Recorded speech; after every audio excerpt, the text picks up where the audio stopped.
आज के इस वीडियो में हम जानेंगे कि माता तुलसी की पूजा हमें कैसे करनी है और नित्य प्रतिदिन कार्तिक के महीने में। और सबसे अहम बात है कि तुलसी के कितने पौधे अपने घर में लगाएं, कब हम तुलसी को लेकर आएं।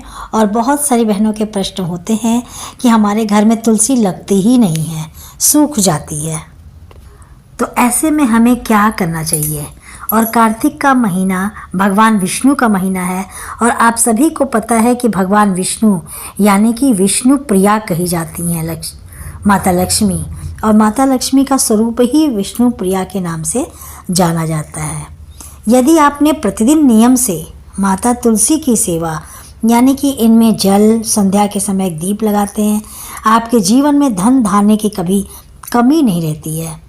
माता लक्ष्मी की कृपा हमेशा बनी रहती है। आपका वैवाहिक जीवन भी अच्छा होता है और इसीलिए यह उपाय दिए जाते हैं कि जिन कुंवारी लड़कियों का विवाह समय से नहीं हो रहा है वह नित्य प्रतिदिन तुलसी माता की जड़ों में हल्दी वाला जल डालें। तो बहुत सारी बातें हम आपको शेयर करना चाहते हैं। चलिए देर ना करते हुए वीडियो की शुरुआत करते हैं। मैं हूँ अर्चना शुक्ला, भजन लोकगीत चैनल पर आपका स्वागत करते हैं।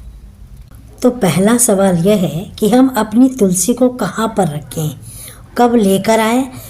तो देखिए, तुलसी आप अपने घर में ऐसे स्थान पर रखें जहाँ पर कोई गंदगी ना हो, वहाँ से आपको माता तुलसी का दर्शन भी होता रहे। ऐसा नहीं कि आप एक ऐसे कोने में पीछे लगा दीजिए आपको दर्शन ही ना मिले। आप अपने मुख्य दरवाजे पर लगा सकते हैं, अपनी बालकनी में लगा सकते हैं, अपने आंगन में लगा सकते हैं। घर के ब्रह्म स्थान पर भी तुलसी लगाने का प्रावधान है। पहले के समय में आंगन में लोग लगाते थे, लेकिन अभी तो आंगन है नहीं, कहीं रखते ही नहीं है, लोग फ्लैट्स लेते हैं। बालकनी का रूप आ गया है आंगन का, तो बालकनी में रख सकते हैं। तुलसी को हमेशा ऊंचे स्थान पर रखना चाहिए, यानी किसी टेबल पर या किसी लकड़ी के पट्टे पर, कहीं भी ऐसे ऊंचे स्थान पर रखें जिससे कि आप खड़े होकर तुलसी में जल दे पाएँ, परिक्रमा कर पाएँ, क्योंकि तुलसी की परिक्रमा करने का बहुत महत्व है और हमने पिछली वीडियो में आपको ये परिक्रमा की विधि बताई है। तो देखिए, तुलसी की परिक्रमा के लिए बहुत सारी बहनें भी पूछती हैं कि कैसे परिक्रमा करें, तो वो हमने पूरी बता दी थी। फिर भी आपने 5 करनी है, 7 करनी है। परिक्रमा आप कितना भी कर सकते हैं। अब जैसे मैंने यहाँ पर तुलसी रखी है, आपको दिख रहा होगा, ये छोटा सा तुलसी का पौधा है, मैं आपको दिखाने के लिए लेकर आई हूँ। तो आपने इस पर जल देना है। तो परिक्रमा, बहुत सारी बहनों का सवाल रहता है कि हमारे पास स्पेस नहीं है, इतने कम स्थान पर बालकनी होती है, तो हम ऐसे कैसे घूमकर परिक्रमा लगाएं। तो जब ऐसी कोई परेशानी आती तो जिस स्थान पर आप खड़े रहते हैं ना, वहीं पर घूमकर इस तरह से आपको परिक्रमा कर लेना है। राइट हैंड साइड से आपको घूम जाना है। बस एक परिक्रमा आप लगा सकते हैं, आपके लिए काफ़ी है। अब बात आती है तुलसी में जल कब कब देना होता है और कब नहीं देना होता है। तो क्या है कि जो तुलसी हम अपने घर में लगा रखे हैं, उनकी जो पत्तियां होती हैं उन्हें तोड़कर हम पूजन में इस्तेमाल भी करते हैं। तो इसीलिए दोस्तों, अपने घर में कम से कम 5 तुलसी लगाने की बात कही गई है। तुलसी आप पूजन के लिए रख लीजिए। बाकी तुलसियों को आप, क्योंकि इनमें सकारात्मक ऊर्जा के साथ साथ औषधीय गुण बहुत होते हैं और स्वास्थ्य के लिए भी बहुत अच्छा होता है, इसलिए आप कई तुलसी रखें जिससे कि आप अपनी औषधि गुण उनका ले सकें। और जिस तुलसी की पूजा करते हैं ना, वो देवी देवताओं के लिए उनके पत्र प्रणाम करके आप स्नान करने के बाद ले सकते हैं। कुछ शुभ तिथियों में, अन्य दिनों में आप तुलसी के पत्र नहीं उतार सकते। जैसे कि हम बात करें ग्रहण के दौरान, संक्रांति के दौरान, अमावस्या, पूर्णिमा, नवमी, इन सब तिथियों पर तुलसी के पत्र हमें नहीं लेने चाहिए। रही बात पूजन की, तो जैसे कि हम कार्तिक मास की शुरुआत हो रही है, तो ऐश्विन पूर्णिमा से 16 तारीख को ऐश्विन मास की पूर्णिमा तिथि को व्रत किया जाएगा। 17 तारीख से कार्तिक मास के प्रतिपदा तिथि संध्या के समय से शुरू हो जाएगी। यदि आप पूजा नियम लेना चाहते हैं तो कार्तिक में दीपक दान करने का, माता तुलसी में जल देने का आप 17 अक्टूबर से काम कर सकते हैं। अब कैसे करेंगे? रविवार के दिन कहते हैं कि माता तुलसी में जल नहीं देना चाहिए।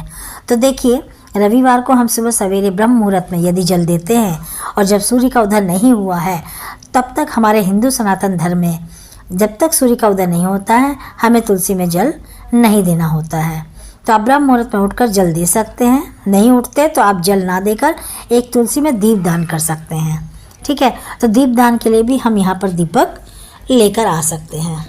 ये बहुत सारी चीज़ें हैं जो आपको मैं बताना चाहूँगी।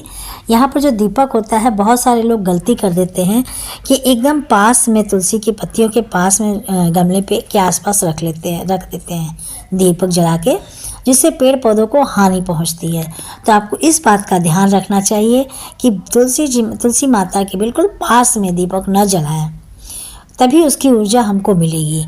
और जल की बात कर लेते हैं तो देखिए, यदि आपको अपने वैवाहिक जीवन में सुख समृद्धि चाहिए तो आप कच्चा दूध हर दिन डालें, लेकिन देखिए ज़्यादा दूध नहीं डालना होता है।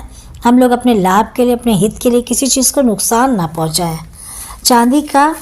ये चांदी का है, जिसमें थोड़ा सा 1-2 ड्रॉप, ये बस 2-4 बूंदें ही दूध की हमें डालनी है। उसके बाद जल भर के इस तरह से तुलसी की जड़ों में सींचना होता है। इस तरह से तुलसी की जड़ों में सींच कर, थोड़ा सा ज़्यादा नहीं, फिर हमें शुद्ध जल से स्नान कराना होता है। आप साधारण जल चढ़ा रहे हैं तो थोड़ी सी हल्दी मिला दीजिए।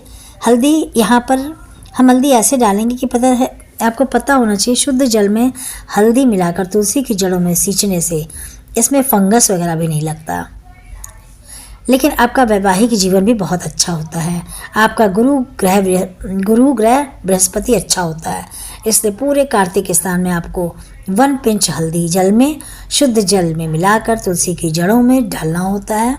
अब देखिए, बहुत ज़्यादा जल हम नहीं देंगे, आपको बता रहे हैं, क्योंकि छोटे पौधे में बहुत अधिक जल देने से वह सूख जाती हैं, मुरझा जाती हैं। तो यह भी आपको ध्यान में रखना है, इसलिए कई तुलसी लगाने की बात कही गई है। आप कभी थोड़ा सा पूजा कर लीजिए, अन्य तुलसी में जल दीजिए, क्योंकि एक ही तुलसी में आप परिवार के 10 लोग हैं, 10 लुटिया जल डालेंगे तो तुलसी मौसम में थोड़ा सा नर्म हो जाता है और धूप कमी हो जाती है। तो बहुत सारे लोगों के बालकनी में भी धूप नहीं आती है। ऐसे में तुलसी माता के पौधे को बहुत ज़्यादा ध्यान रखना होता है। तो इन छोटी छोटी बातों को ध्यान में रखना चाहिए। अब आपके जीवन में समृद्धि आने वाली है। आप पूरा परिवार मिलके एक छोटी सी तुलसी पर बहुत सारे जल, दूध सब ऑटोमेटिक तुलसी के पर डालेंगे तो समाप्त हो जाएगी। इसमें कोई संदेह नहीं है, आपका सारा निगेटिविटी समाप्त हो जाएगा। इस बात को अपना ध्यान रखना है कि तुलसी के बीज में आपको दिखाना चाहूँगी। यहाँ पर देखिए, तुलसी की कटिंग की थी, बहुत सारा, करीब 5-7 पौधे मैंने लगा रखे हैं। इनके अलावा बीज आपको खाली गमले में लगाकर पौधे जब लगा के रख देंगे और पौधे बनेंगे तो आसपास पड़ोस में भी दान कर सकते हैं। यह भी आपके लिए बहुत अच्छा होता है। इस सूखी हुई तुलसियों का क्या करना है, तो ये देखिए, हम लेते हैं, आप इन्हें फेंका ना करें, इसके छोटे छोटे टुकड़े करके हम अपने घर में अगियारी देते हैं ना, सुबह शाम, उसमें मिला सकते हैं। पाउडर बनाकर में कुछ औषधियाँ डालकर, गूगल, कपूर, शुद्ध देशी घी, कुछ पौधे फूल डाल के अपने घर में धूप दे सकते हैं। इन तुलसी की डंडियों पर रुई लगाकर यह दीप दान भी कर सकते हैं। विष्णु भगवान के मंदिर में, या आप अपने घर में भी ये कार्य कर सकते हैं, बहुत लाभ होता है। दूसरी अहम बात है कि तुलसी जी में हमें सिंदूर नहीं लगाना होता है। बहुत सारी बहनें पूछ रही थी कि दीदी हम हर दिन पूजा करेंगे तो हफ्ते में एक दिन कच्चा दूध, बाकी दिन हल्दी वाला जल, सिर्फ एक दिया तो क्या हम लगा सकते हैं? एक दिया पुष्प भी हम यहाँ पर लगा देंगे। आप जल के साथ पुष्प डाल दीजिए, थोड़े से अक्षत डाल दीजिए। अक्षत वगैरह डालेंगे तो थोड़े पंछी आते हैं, वो भी चुगते हैं, उनको भी आसानी होती है। और जो चुनरी वगैरह लोटा लगा देते हैं, इससे बात करेंगे कि विवाह होता है ना, तो आपको चुंदरी उड़ाई जाती है। ठीक तुलसी माता को भी बहुत ज़्यादा धूप वगैरह ना लगे, इसलिए चुंदरी उड़ा दिया जाता है। ठीक है, और वो हेल्दी रहें, तुलसी जी के पौधे हेल्दी रहें, ख्याल रखना बहुत ज़रूरी है। हम अब दीप जलाएं और संध्या के समय आपको दीप दान करना है। सुबह भी चाहें तो सूर्योदय से पहले आपको दीप दान करें, संध्या के समय सूर्यास्त के बाद। देखिए, इस तरह से आपको दीपक थोड़ा थोड़ा जलाते रहना चाहिए। दिया मिट्टी का हो सकता है, किसी धातु का हो सकता है, यह आपके ऊपर है। अगर धातु का है तो उसको रोज़ धोकर सुखाकर आप उसमें पूजा कर सकते हैं। और अगर मिट्टी का दीपक है तो आपको कुछ धोने, जो उसको तो उठा के आपको प्रवाहित कर देना है, दूसरा नया लेना है। मिश्री उसमें डाल सकते हैं, मीठा जल जिसे कहते हैं, थोड़ा सा मिश्री, बस ज़्यादा नहीं, फिर चिट्ठी आने लगेगी, आपके पौधे में चिट्ठी लग जाएगी, मिट्टी को ख़राब कर देगी। हमें ध्यान में रखना है कि बस इस तरह आपको कार्तिक के महीने में शाम को माता तुलसी के विरवा का पूजन करना है, जल देना है, दीप लगाना है, माता तुलसी की परिक्रमा करनी है। ज़्यादा से ज़्यादा तुलसी के पौधे दान करके आप अपना ग्रह शांत कर सकते हैं।